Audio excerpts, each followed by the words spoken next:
নমস্কার, আমি মৌমিতা দাস। আমার ছেলের নাম নিপেন্দু কুমার দাস।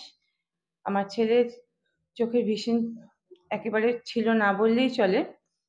আমি অনেক জায়গায় ডাক্তার দেখিয়েছি। আমাকে ডক্টর ভাস্কর মুখার্জি তারপরে রেফার করেন ডক্টর মন্টু অ্যাকাউন্টের কাছে। ইনি নিহার মুন্সি আই ফাউন্ডেশনে বসেন। আমি যখন এখানে আসি আমার ছেলে তখন চোখে মোটেই প্রায় দেখতে পেত না বললেই চলে। এখানে আমি ভিশন থেরাপি করানোর পরে ২৯টা সেশন করিয়েছি।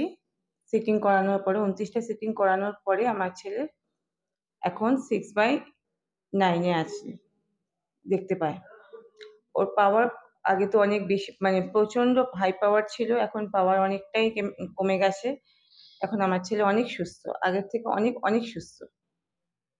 আপনাদের কারোর যদি সন্তানের বা ছোট বাচ্চা বা কারোর যদি এরকম কোনো সমস্যা থেকে থাকে, লেজি আই জনিত কোনো সমস্যা, তো আপনারা আসতে পারেন এখানে। এখানে মন্টু স্যারের সাথে যোগাযোগ করতে পারেন। এনার ট্রিটমেন্টে আশা করি সুস্থ হয়ে যাবেন। স্যার খুব ভালো ট্রিটমেন্ট দেন। আমি খুব ভীষণ উপকার পেয়েছি ওনার কাছে ট্রিটমেন্ট করিয়ে। নমস্কার।